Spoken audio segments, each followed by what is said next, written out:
E hoje a gente está fazendo um vídeo um pouquinho diferente. A gente está conhecendo aqui a Fazenda São Francisco, mas a gente está acompanhado da agência Zé Ferreira Tour. Então a gente está aqui com o Matheus, da agência, e ele está com um grupo, e ele vai falar um pouquinho aqui pra gente como que está funcionando aí a Obrigado, visitação. Vinícius, pelo espaço. Hoje a Zé Ferreira Tour está aqui na Fazenda São Francisco, esse importante patrimônio histórico aqui de São José do Barreiro. E hoje nós estamos com um grupo de Pindamonhangaba, onde nós estamos fazendo um roteiro misto: ecoturismo, história, cultura e gastronomia. É isso que a gente está fazendo aqui hoje. Agradeço aí a oportunidade e a Zé Ferreira Tour tem o prazer de apresentar tudo isso e um pouquinho mais aqui no Vale Histórico. Matheus, eu que agradeço. E galera, no final a gente vai estar deixando o contato da agência Zé Ferreira. Se vocês quiserem fazer o tour aqui da região, aqui a Zé Ferreira trabalha com Silveiros, Areias, São José do Barreiro, Bananal, todas as cidades aqui do Vale Histórico. E eu acho que é a melhor agência para vocês entrarem em contato. A gente vai deixar aí e fique à vontade. E eu que agradeço, Matheus. Obrigado. Beleza. Antes da gente iniciar o nosso tour aqui com a Zé Ferreira Tour e mostrar um pouquinho da Fazenda São Francisco, a gente quer falar um pouquinho do nosso apoiador, a Carvalho Artesanato. Lá você encontra diversas variedades de artesanato, tudo feito à mão e tudo em madeira. Então tem aves, passarinhos lá, é uma grande variedade, tudo com etiqueta, com o nome da espécie, um QR Code onde você consegue acessar aquela espécie específica. Eu vi até o canto de cada ave. Então vai lá, entra na loja, dá uma olhadinha e inscreve também segue no Instagram, que você vai gostar bastante.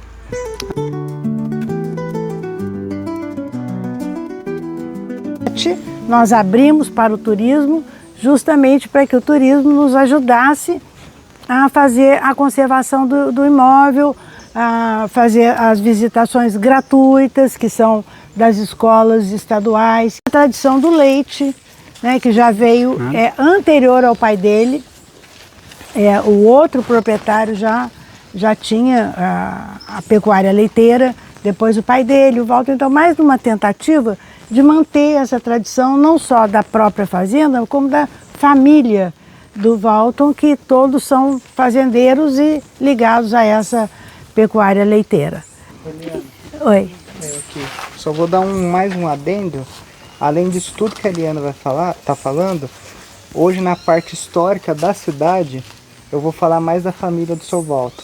Aí vocês vão começar a entender como que a família dele foi muito importante para a história do município, viu, gente?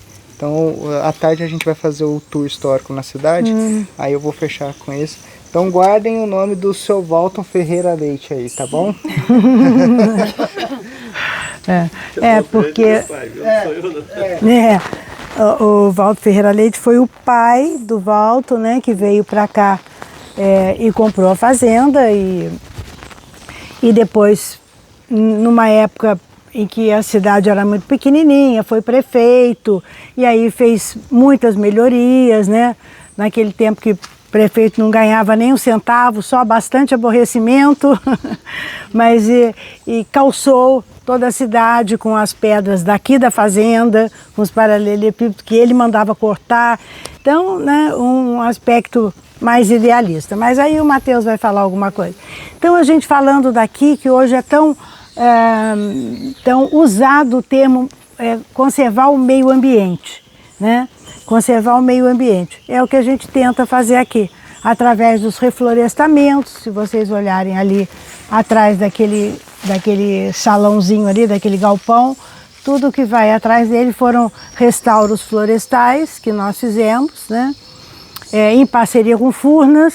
Também é bem diferente o que a gente fala de preservação e de restauro, de reflorestamento. É bem diferente, porque quando você preserva uma coisa, você cuida daquilo que já existe.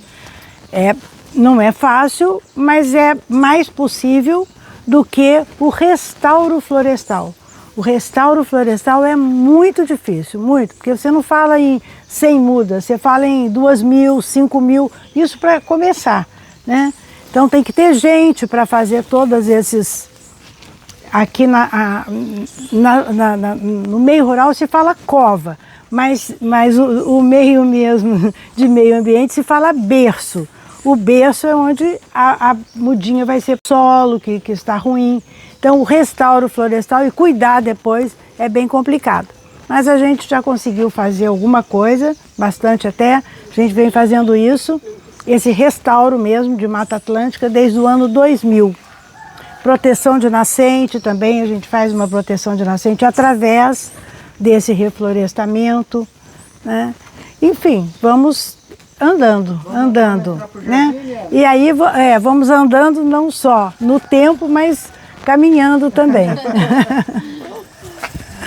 Vocês estão entrando pela parte de trás da casa, tá?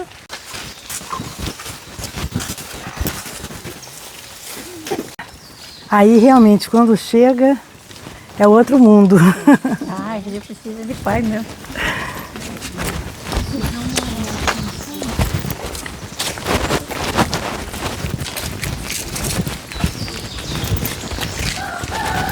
Aqui tem que ter um pouquinho de cuidado.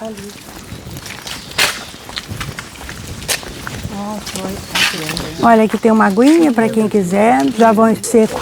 A gente o dia inteiro fica tomando água. Como que chama, Helena? Frutinha? Longan. Gente, vocês conhecem a lixia de jardim? Mostra ali pra eles ali.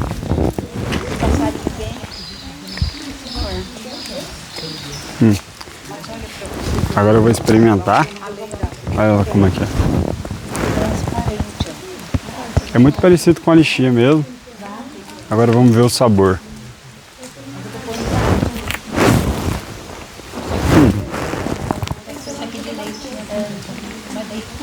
O sabor é um pouco diferente. Mas é boa. E a gente não sabe muita coisa sobre a região. A parte de pesquisa histórica é muito pobre aqui na região. Então nós sabemos muito pouca coisa. Mas até onde se sabe, essa é a primeira casa que foi construída ainda há 200 e alguns anos atrás, no século XVIII ainda, mais de 200 anos. Foi a primeira casa. Ela pertenceu ao capitão-mor Antônio Ferreira de Souza, que era neto de quem ganhou as terras. O governo de Portugal deu as terras para os portugueses ricos que frequentavam o Brasil e que investiam no Brasil. E esses portugueses então construíam essas casas rurais e assim começava um povoado. Construía uma casa, depois o ferreiro chegava, porque precisava de um ferreiro, depois chegava o tropeiro, e assim iam formando os pequenos municípios que existem até hoje, que são São José do Barreiro, Areias, acho que todos passaram por Areias, vocês passaram? Não? Areias, Silveiras, então esses Bananal, Arapeí, esses pequenos municípios foram formados. Primeiro se construía uma casa sempre rural e depois o município ia crescendo em volta. A vila, né? Eram pequenas vilas. E o que eles vinham fazer aqui? Eles vinham plantar alguma coisa. Aqui é uma região foi muito próspera em café, mas a São Francisco veio antes do café. Ainda não existia o café no Brasil quando ela foi construída.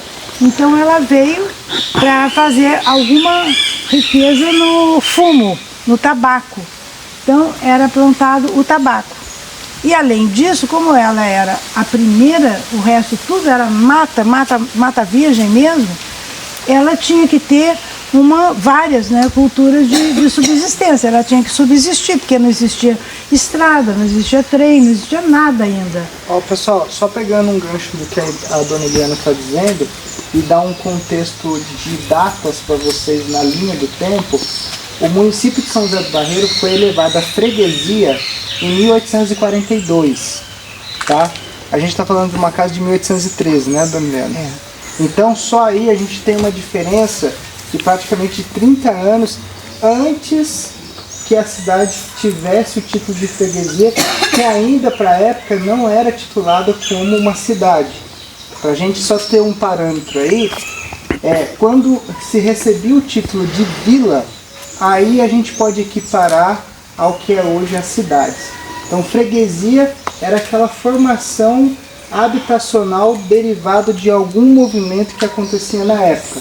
Então, poderia ser ele comercial, poderia ser ele desbravamento, como os bandeirantes, os tropeiros faziam.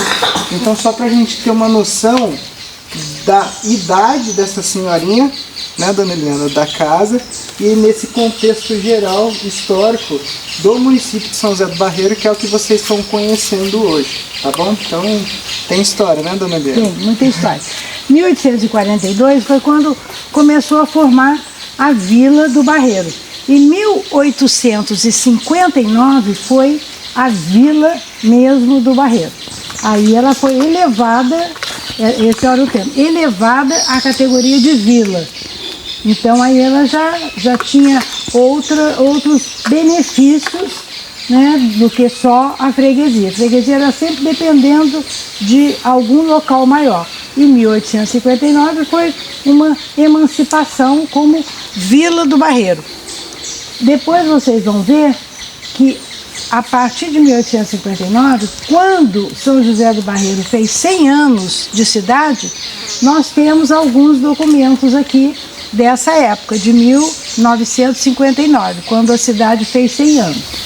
Então teve festa religiosa e outras festas também, né? Então aí já é o que a gente fala, uma das funções de uma edificação dessa, é guardar alguma coisa de história, né, para os que vierem ficarem sabendo e vendo, né? Não é só ouvindo, que a história oral, a história que a gente passa, ela pode ser desviada segundo o olhar de quem conta, né? A gente procura contar de uma maneira muito imparcial, mas algumas vezes você acaba dando uma opinião ou outra que pode influenciar. E quando você tem uma documentação real mesmo, aí é o que está ali, é pão, pão, queijo, queijo, né? Não tem como.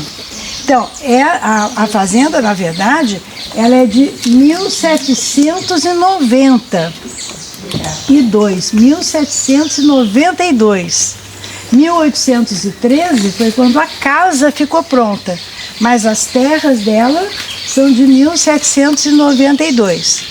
Então é tempo que não acaba mais, né? E é uma época da história do Brasil muito obscura, quase ninguém sabia nada sobre a história do Brasil. E a gente ainda continua na semi-obscuridade, né? Porque não tem pesquisa.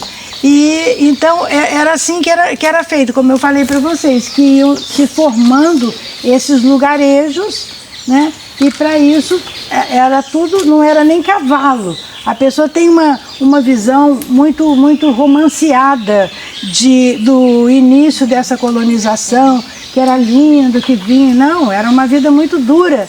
Não tinha estrada, eram mulas que trafegavam, né? E traficavam também o ouro e tal. Mas eram as mulas que faziam essas ligações, né? Nem cavalo. Existiam poucos cavalos. Na verdade, só a família real mesmo. Muito depois é que tinha cavalos. As outras pessoas tinham jumentos e mulas, que faziam tanto a parte do tropeirismo, quanto essa parte de desbravamento, através das mulas. Bom, então era construída a casa teve que, além do tabaco que se plantava aqui, como ela era única na região e tudo era muito difícil, né, para ser conseguido, ela teve que ser assim, polivalente. Ela teve que fazer um pouco de cada coisa. Então ela começou com um pouquinho de agricultura, com um pouquinho de porcos, de galinha, enfim. E aí foram se formando outras fazendas da mesma família que trocavam esses produtos todos. E aí a Fazenda São Francisco foi se adaptando também ao café, que passou a ser a riqueza máxima da região. Então ela foi uma grande produtora de café, produziu muito menos do que a Fazenda Paudalho, por exemplo, que era do pai do capitão Mora aqui da casa, que foi quem construiu a São Francisco. Construiu a São Francisco e depois construiu a Paudalho. Então, a Fazenda Paudalho era uma fazenda com grande movimentação, foi um centro histórico, social muito mais importante nessa época. E também ela já foi construída já visando uma produção imensa de café, né? A São Francisco não, ela foi construída para guardar a família que veio para colonizar a região.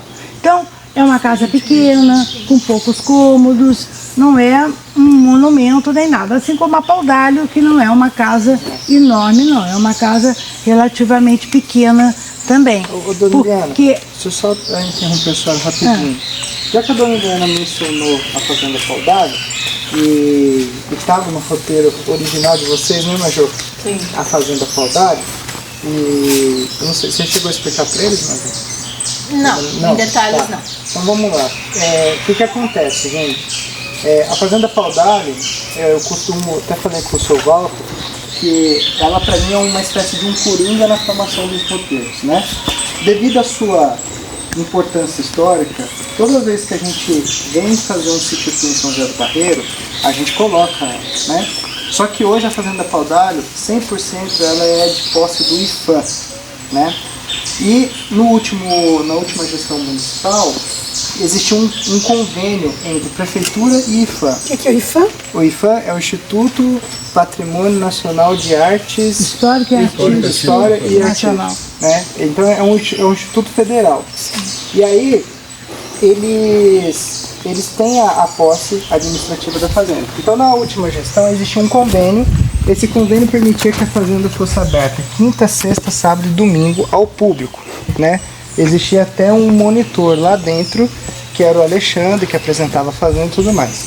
Com o término da última gestão municipal, esse convênio acabou. E a gente ainda não tem uma nova autorização para passar a frequentar a fazenda e ela ficar aberta conforme ela era feita antigamente, né? Eu até tentei, viu, gente? Falei com um, falei com outro e tal, mas tem sido uma dificuldade muito grande, porque além de a gente estar numa transição de governo atual, né, a gente está no início do ano.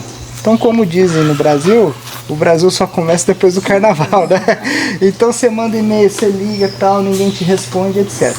Mas aí, o que é legal estar aqui hoje, vamos fazer uma conexão com a Fazenda Paudalho, né? Primeiro ponto, essa fazenda aqui, vamos dizer assim, que ela serviu de base, de apoio para a construção da Fazenda Paudalho, igual a Dona Eliana está dizendo. Então aqui, as pessoas saíam daqui e iam trabalhar, projetavam a Fazenda Paudalho. Para vocês terem uma noção geográfica, nós estamos aqui. O morro que a Dona Eliana apontou ali, você virando aquele morro ali, já é a Fazenda Paudalho. Então, em linha reta aqui, a gente está falando aqui de uns 5 km, seu Paulo? Não. Hã? 1.800 metros. 1.800 Muito metros. menos. Então, tão longe. Então, assim, é perto. Então, isso mostra como que a colocação, a construção das fazendas, elas foram sendo pensadas na época. Já a Fazenda Paudalho, ela está num local, estrategicamente falando, importante para o município e para a atividade na qual ela foi projetada para a época. Por quê? Ela está hoje às margens da SP-68, que é a rodovia por onde vocês vieram de Pinda, né? Então aquela rodovia ali também já foi a antiga rodovia Rio Santos, né? E também Rio São Paulo, desculpa, Rio São Paulo. E também foi também, antes disso tudo ainda, o Caminho Novo da Piedade, que é o caminho que praticamente deu o pontapé inicial do desenvolvimento da nossa região. Então, apesar de vocês não irem conhecer pessoalmente a Fazenda Paudalho, tá? A gente vai falar dela para vocês e vocês vão ter essa noção da importância histórica dela. Igual a Dona Eliana falou, ela foi projetada para produzir café. Só isso. Então lá a gente pode considerar que foi a primeira e única fazenda comercial de café do Vale Histórico Paulista. Então, por característica, a gente vê muitas fazendas no Vale Histórico, como por exemplo em Bananal, aonde se tinha produção, mas também se tinha todo um habitat familiar. Então as pessoas ali moravam, as pessoas ali se casavam, as pessoas ali constituíam família e as pessoas viviam ali. A Fazenda Paudalho, até por isso a dona Eliana fala que a casa dela é pequena, ela não tinha essa finalidade. Agora, quando você pega números de produção da Fazenda Paudalho, daí sim você começa a entender o quanto importante ela foi para a proposta daquela época, que aqui na região era pioneiro do café, do plantio, do cultivo e do plantio do café. Então, só para dar essa pincelada aí para vocês. Né, Deusana? Realmente, alguém perguntou o que é o IFAM. O IFAM é um órgão federal que tem o poder de pegar uma propriedade particular e transformá-la numa propriedade federal, do povo todo. Da União. Então, é da União. Então, isso se chama tombamento. Quando a gente fala tombou a propriedade, não é derrubar, é guardar a propriedade para o governo. Exatamente. E aí, quem é o dono da propriedade não pode fazer mais nada nela. Tem que sair de lá. Então, tem dois tipos de tombamento. O IFAM pode apenas tombar. Aí a família não pode fazer nada na casa sem ordem, digamos assim, de um modo bem simples, sem ordem do IFAM. Mas pode continuar lá dentro, morando e tal, com alguns convênios que a família faz com o IFAM. Agora, a Paudalho, devido à importância dela para a região, ela não foi só tombada, ela foi tombada e desapropriada. Exato. Então, a família perdeu essa propriedade. Quando o governo acha por bem que uma propriedade, ou uma terra, ou uma casa, ou um palacete, qualquer coisa é muito importante, ele pega, claro, que ele a contrapartida vai ser algum dinheiro, a família vai receber, mas ela perde a propriedade. Então, a Paudalho, pela importância dela, por ser a primeira fazenda de café da região, ela foi tombada, tiraram da família, né? Claro que tudo isso não é assim, não é uma guerra, é tudo conversado, né? E a família também sempre gostaria de ver a casa sendo preservada, né? E muitas vezes as famílias não conseguem. Aqui não tem isso, não foi tombada, muito menos desapropriada. Na Paudalho, só um pedacinho é que foi desapropriado. O resto passou a pertencer à mesma família. Pegaram só um pedacinho da casa e em volta. O resto é da família, continuou. Dona Eliana, tá? Vamos começar as visitas? Vamos. Então vamos lá? Então, aqui na São Francisco, como ele falou, eu vou mostrar na salinha de memória como a gente está próxima da Paudalho. A divisa nossa é com a Paudalho. Então, é uma em frente assim da outra, né? Então, só para vocês entenderem o seguinte, essa parte inferior não é um porão. O porão é quando ele é bem mais baixo, quando às vezes você desce e serve de apoio para aquela casa muito grande que é feita em cima. Então, geralmente o porão é mais baixo para sustentar uma casa monstruosa ali em cima. Aqui não é porão, a gente chama de parte térrea da casa. Então, o que é essa parte térrea? Essa parte térrea é justamente uma parte cultural para mostrar como a casa é feita e mostrar alguma coisa das paredes e tudo, e do aproveitamento que a gente faz, né? Que para não ficar isso fechada, essa parte fechada, a gente tem que ocupá-la, porque a casa, quando é ocupada, ela é viva, ela é muito menos passível de estragar do que quando você tranca uma porta e fica 10 anos sem voltar lá, né? Então a gente vai começar por aquela porta aberta ali, que é uma biblioteca. Aí, se quiserem vir, ou se a gente quiser... A fiação, ela está devidamente protegida. Tem alguns cuidados que um ambiente como esse, úmido, né, com pouca iluminação, ainda mais o que você vai pôr aqui, por exemplo, livros e tudo mais, precisa desse cuidado. E aí eu não me canso de falar, a dona Eliana, por isso que é muito legal o trabalho que eles fazem aqui. Tudo isso que vocês estão vendo aqui é esforço deles, através de editais que eles se inscrevem e os editais que financiam esse tipo de restauração. Então a dona Eliana já me explicou isso várias vezes, que na época ela correu atrás, né? Porque tudo isso custa muito dinheiro, né? E por isso também é importante a visita de vocês aqui, né? Porque é uma maneira de eles também terem uma vertente de arrecadação para manter tudo isso daqui. Então a partir de agora, reparem, né? Porque é um cuidado deles para poder estar sempre muito bem preservado e apresentado para vocês, viu? Mais ou menos. Mas como a gente gostaria... Não, mas tá ótimo. Então, essa é pedra. Não, mas tá mole, tá parecendo que é barro. Não, entre as pedras tem Tem uma barroco mistura que de areia. Não, o barroco que a senhora fala deve ser aquele lá.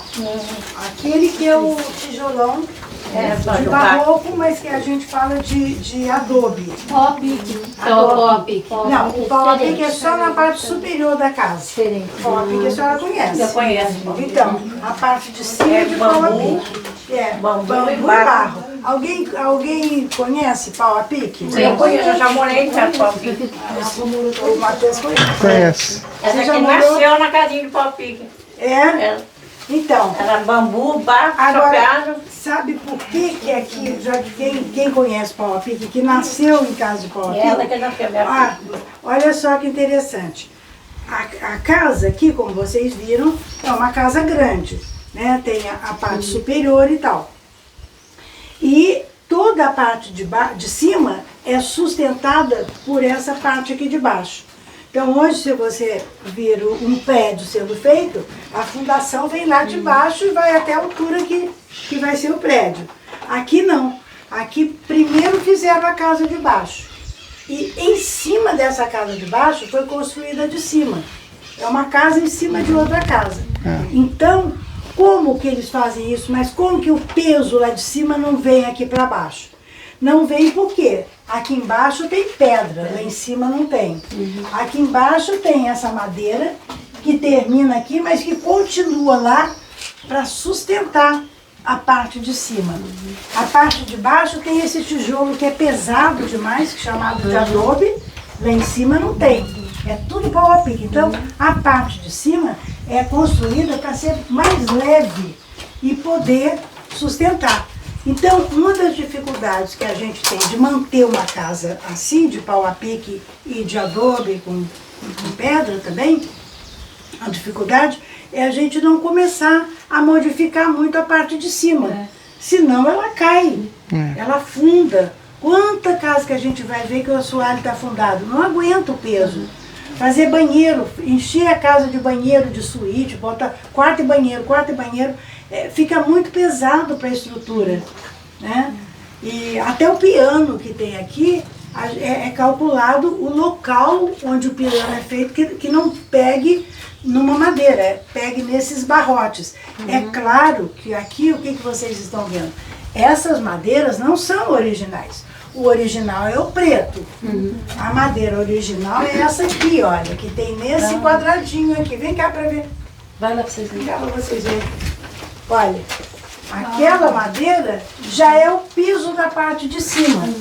E todas as paredes da parte de cima são construídas em cima da madeira. Em cima daquela madeira.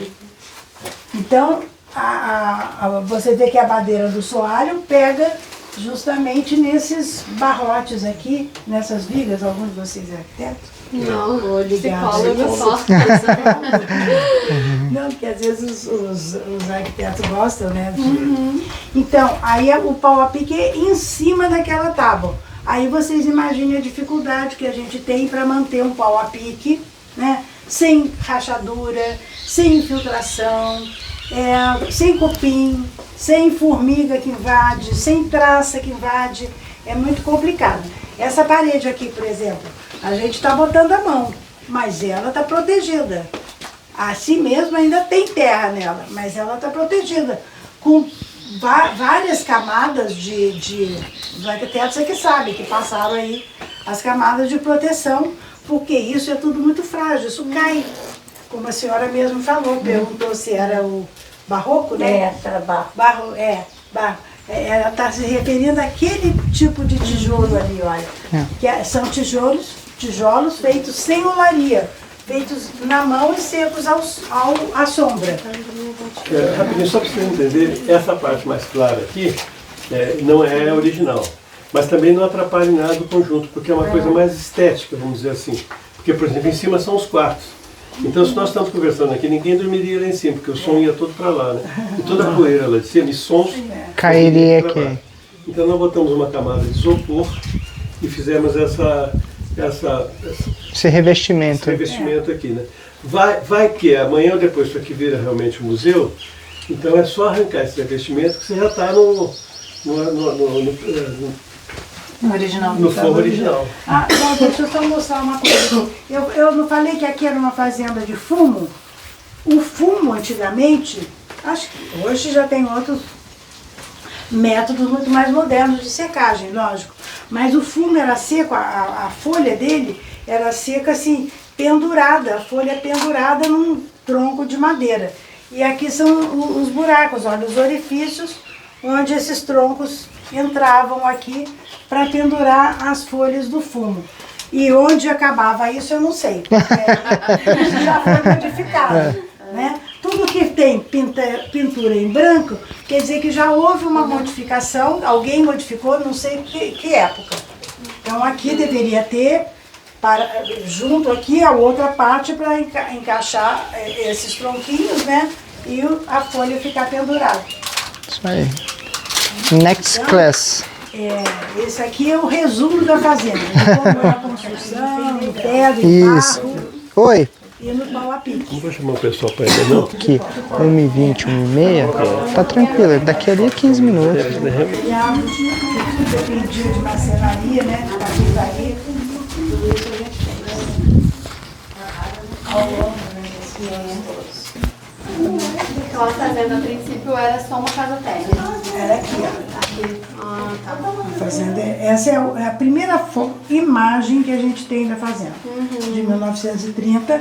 Ela já era de pecuária leiteira. Você vê que aqui já é uma... Devia ser um dia de festa para tirar foto, né, naquela época. Já era pecuária leiteira e não era do meu sogro ainda. Meu sogro comprou na década de 40. Nós estamos aqui, ó.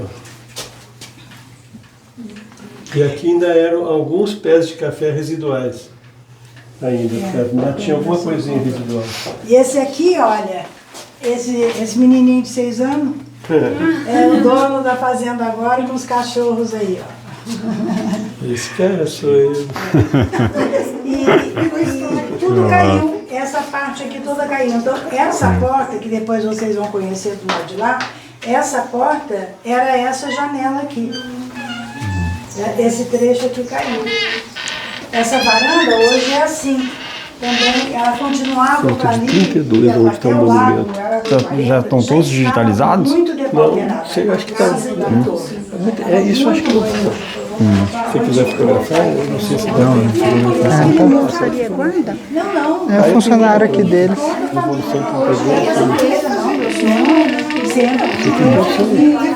Resíduos? Ó, aqui tem imagens, fotografias da Revolução de 32. Então.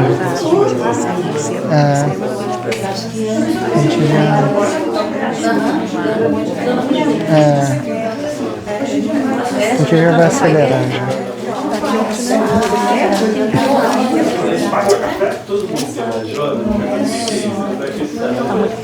Tá quente. Se a senhora quiser sentar lá, fica à vontade, tá? Aí que foi.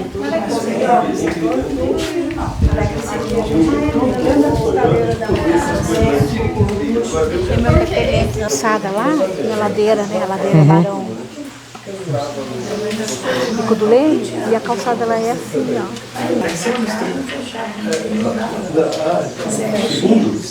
Não, aquilo se chama. Casa das comieiras, né?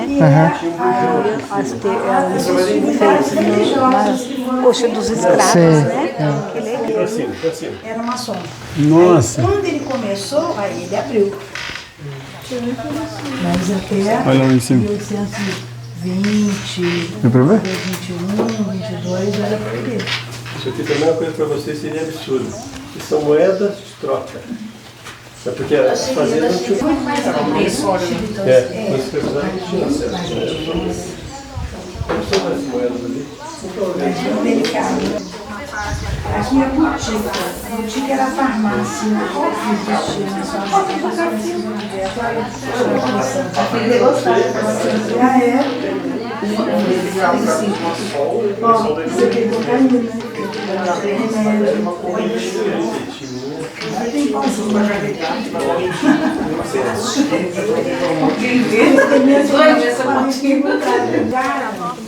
As futuras gerações.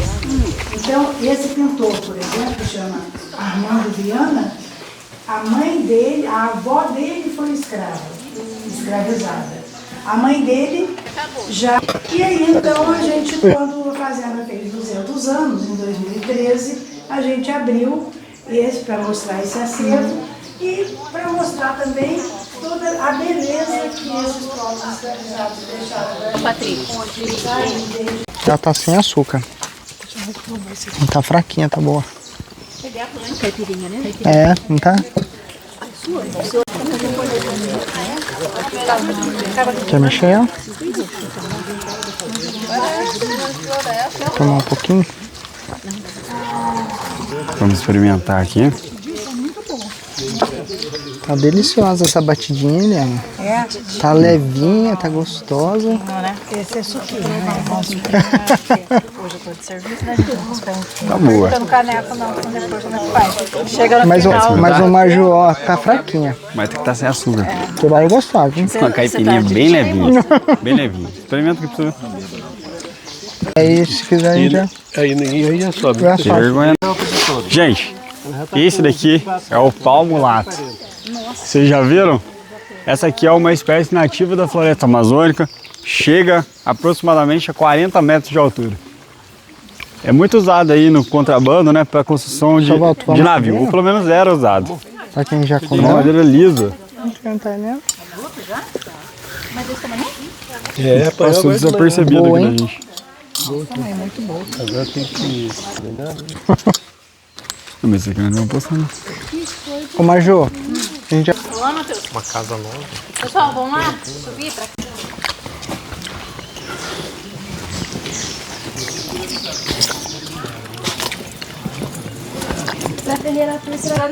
Falei pro Vinícius. Falando nisso, o Carvalho dos Artesanatos podia patrocinar o Bloquinho Acordarias, hein, Vinícius? Vamos ver, cara. Vamos ver, né?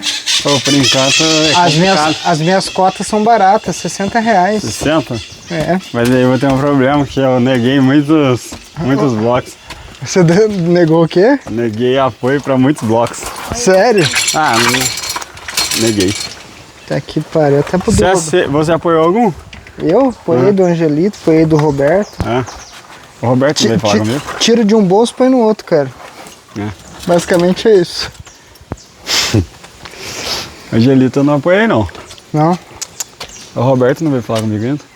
Nossa, que foto bonita que ficaria aqui, ó. Vai tirar? Não, tira uma minha também. E dá uma foto muito legal do grupo todo na frente da casa aqui. Essa é a porta principal da casa, de acesso, tá? São detalhes que foram pensados para ser a recepção da fazenda, entendeu?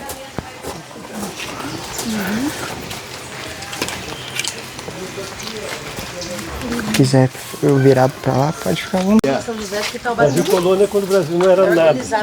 Era apenas um curral, entendeu? Um quintal de Portugal. Então não tinha coroa em cima. Tanto é que a partir de 1815 passou a ganhar uma coroa. Aí quando virou Reino Unido. Né? Então as riquezas da época eram a sua esquerda aqui o café, a sua direita o fumo e lá no fundão o amarelo e as riquezas minerais. Antônio Ferreira de Souza foi o construtor da fazenda e a data é 1813 da inauguração. E claro, ela foi construída ainda no século XVIII, né? Porque começou em 1700 e muito. Mas acho que eles botaram a data da inauguração. Agora a gente vai entrar aqui dentro da sede da Fazenda São Francisco. Vamos lá conhecer? Senta aí, aproveita. Chega umas porradas.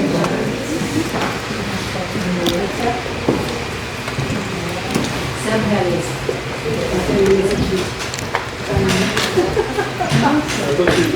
Pessoal, olha aqui. Nós vamos colocar essa é a sala de visita da Fazenda original. Nós estamos precisando. Não vou levantar bem. Esse aqui é o ramo do campo, é uma pedra de baixo. Foi tudo aproveitado que essa parte de copinha aqui foi toda construída em cima do assoalho de madeira. Tá? E elas tinham essas portas de janela muito grandes para a questão de ventilação, para não sei. E essas casas, todas elas tinham aqueles quartinhos que eram chamados quartos de viajantes. Porque os viajantes, negociantes de café, seja o que for, não tinham autoridade para entrar na casa. Então eles dormiam nesse quartinho, que era também chamado de alcova, mas na realidade a alcova são aqueles quartos internos que não tem janela. Eles têm janela, né? Mas os negociantes dormiam aqui, ganhavam tudo muito, ganhavam uma bacia com água, e dormiam e iam embora, ter contato com as meninas, com as pessoas da casa. Né? E muitos móveis aqui são muito antigos. As peças mais importantes que eu tenho aqui, o mais importante talvez seja São Francisco de Assis. Foi o primeiro samba, a primeira capela que foi construída em São José do Barreiro. Porque quem construiu São José do Barreiro foi essa família, do Saudade daqui. Foi a primeira família aqui da região. E eles deram terra para fazer São José do Barreiro. Então fizeram inicialmente uma pequena capela, né? E mandaram buscar na Europa duas imagens, um São Francisco e um São Miguel Arcanjo, que está lá ainda. Né? E o São Francisco foi parar no baú, foi achado 150 anos depois, a gente mandou restaurar e conseguiu comprar. Ah, esse daí, seu Walter? É isso, tem história. Eita! Eu posso contar mais porque não tem tempo, não deixa ficar falando. Não, eu deixo. Historinha curta a gente deixa. Não, mas isso aí eu não sabia, não. São essas peças que tem em cima das portas. Isso aí é incrível, porque isso aí é um papel de parede português, de 1850 mais ou menos, pintado, é um guache pintado à mão, todinho pintado à mão. Mas, ô, seu Walter, ali só tem umas fachadas, era a parede inteira assim, né? O que aconteceu foi o seguinte, é um papel de parede mesmo, a Catadupa. Aham. A Catadupa mandou buscar na Europa, a dona Maria do Carmo lá, mandou buscar na Europa papel de parede para ela fazer uma sala lá da Catadupa. Sim. Só que ela não fez. Aí o que ela fez? O que eles fizeram? Quando ela mudou para Barreiro, ali onde é a casa dos Magalhães ali, Sim. na praça, Sim. da Heleninha ali, Aham. então eles pegaram todo aquele papel de parede e deixaram enrolado e botaram dentro do baú também. Ficou no porão da casa. Olha. E foi achado agora, uns 20 anos atrás, entendeu? Então nós compramos aquele baú, né? Uma história bem misteriosa, nós compramos o baú. E o que a Eliana fez? Estava muito estragada, o papel estava muito estragado, a Eliana recortou direitinho e ela fez essas... Ela foi montando. Foi montando. As melhores partes. Mas era tudo original. Mas não tinha esse desenho. Entendi. Tá? Porque é o que tem. E ainda tem mais material para fazer nos outros cômodos. Né? Agora, o problema da idade da gente tentar aí para pregar isso aí na moda, não. Tá? E aqui nós temos mais esse piano. Então, depois vamos tocar um pouquinho. Esse piano pertenceu ao cardeal Arcoverde. Foi o primeiro cardeal brasileiro. Ele era bispo em Taubaté e foi promovido a cardeal, foi embora para Roma. E um tio da minha mulher comprou a casa assim, de porteira fechada. E ficou com eles lá durante 50, 60 anos. Esse cara que vocês são de Pina, você deve ter ouvido falar nele. Dr. Sembranelli, alguém já ouviu falar no Taubaté? José Sembranelli? Já ouvi falar pelo nome. Isso é de muitos anos atrás. Então, quando ele morreu, a tia da Eliana mandou esse piano para fazer, dizendo que esse piano era um piano Hoffa, que pertenceu ao cardeal Arcoverde, etc. Que o lugar dele era aqui na fazenda. Então, nós temos essa preciosidade aqui, que é esse piano do cardeal Arcoverde. Vou tocar. Eu vou tocar, mas o almoço está servido. Então, enquanto vocês almoçam, toca um pouquinho. Vocês vão almoçar o som dos pianos, hein, gente? Quem quiser cantar, me acompanha, tá?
muito desse Sanúcio? Ninguém conhece? Sim. Eles estão com vergonha de falar, porque não revela a idade.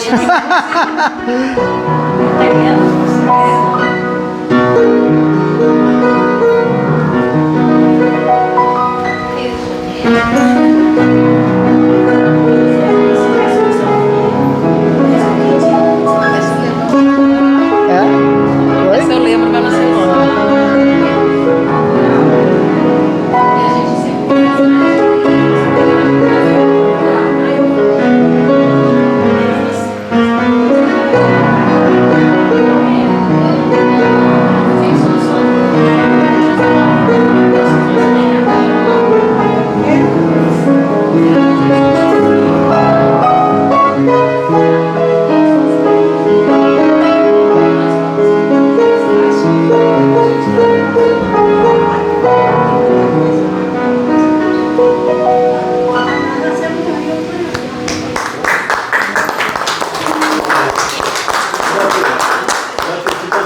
Você controla o sino aí, né? Oi, eu controlo. Já tocou o sino? Não, não tocou.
Muito bom, seu Val.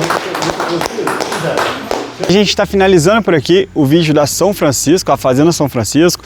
A gente vai estar deixando o contato aqui da fazenda. Se você quiser conhecer a fazenda, se hospedar, você pode entrar em contato e agendar uma visita. E você que assistiu até aqui, muito obrigado. A gente pede que você se inscreva no canal, ativa o sininho, deixa o like e comenta aí o que você mais gostou, né, da fazenda, beleza? E se você tem uma sugestão também de um lugar que você queira conhecer, comenta aí, fala pra gente ou lá no Instagram, me segue no Instagram também, vou deixar o meu Instagram, contato, tudo aí na descrição. E obrigado por assistir até aqui e até o próximo vídeo.